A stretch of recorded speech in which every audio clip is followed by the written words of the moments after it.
Hello everyone. মই last এটা video বনাইছিলো এডিআৰই কাট অফ ৰিলেটেড মানে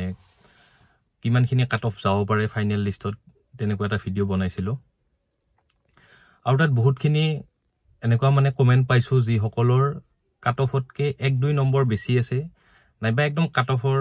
একদম সমান আছে আৰু যিমানখিনি কাট অফ গৈছে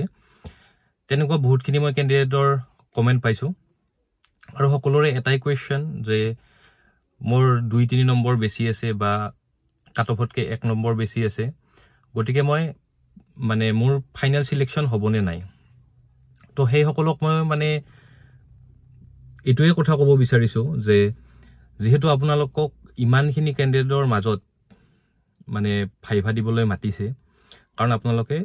কাট অফটো ক্লিয়াৰ কৰিছে যিখিনি ৰিটেনৰ কাট অফ আছিল হেখিনি ক্লিয়াৰ কৰিছে কাৰণে আপোনালোকক ভাইভা দিবলৈ মাতিছে আৰু ইমানখিনি ক্যান্ডিডেটৰ মাজত মানে কম্পিটিশন কৰি আপোনালোকে ভাইভাটো যেহেতু দিছে গটিকে আপোনালোকৰ নিশ্চয়কৈ চান্স আছে কিয়নো আপোনালোকৰ যদি মানে একো চান্স নাথাকিলে হয় তেতিয়া হলে আপোনালোকক মানে ভাইভাত মাতাৰ মানে কোনো মানে প্ৰয়োজনে নাছিলে যদি 2 নম্বৰ 3 নম্বৰ বেছি আছে তো সকলোৰ কাৰণে মানে সমানে চান্স আছে যি সকলৰ 8 নম্বৰ বেছি আছে বা অলপ বেছিয়ে নম্বৰ আছে তেওঁলোকেতো বাৰু পায়ে যাব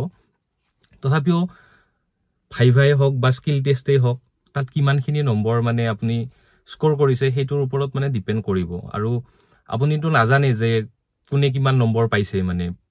ভাইভাতে হওক বা স্কিল টেষ্টতে হওক গটিকে সকলোৰে কাৰণে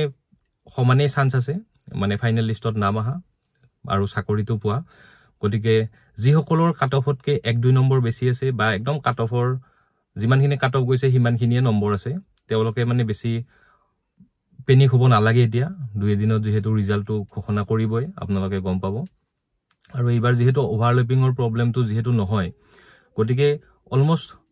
সকলো ক্যান্ডিডেটে চাকৰি পোৱাৰ বহুতখিনি সম্ভাৱনা আছে এটো এটা কথা হল আৰু নেক্সট এটা মানে ইউটিউবত মই পাই আছো মানে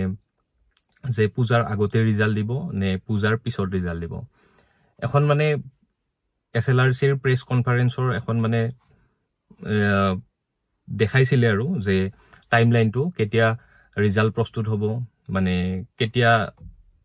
ৰিভেৰিফিকেশনৰ কাৰণে মাতিব তেনেকুৱা এখন প্ৰেছ কনফাৰেন্সৰ মানে এখন ইমেজ এখন সাৰ্কুলেট হৈ আছে আৰু হেইখন লৈ বিনে বহুতে ভিডিও বনাইছে আৰু বহুতে কৈ আছে যে মানে পূজাৰ আগত ৰিজাল্টটো দিয়া একদম সম্ভাৱনা নাই কাৰণ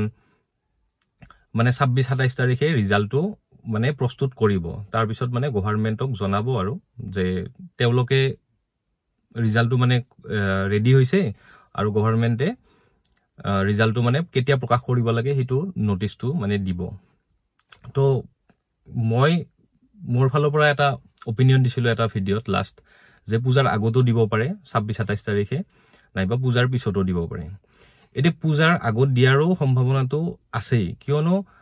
যদি ৰিজাল্টটো প্ৰস্তুত হৈ যায় মানে গভৰ্ণমেন্টেটো আৰু এক্সট্ৰাকে ৰিজাল্টটো নবনাই গটিকে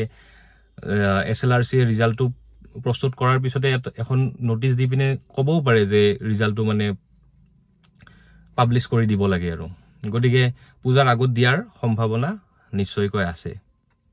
এখিনি আছিল বাৰু ভিডিওটো আৰু যিখিনি ক্যান্ডিডেটক লৈ পিনে মই ভিডিওটো বনালো যাৰ মানে কাট অফতকে বহুত বেছি মাৰ্জিন এটা নাই তেওঁলোকে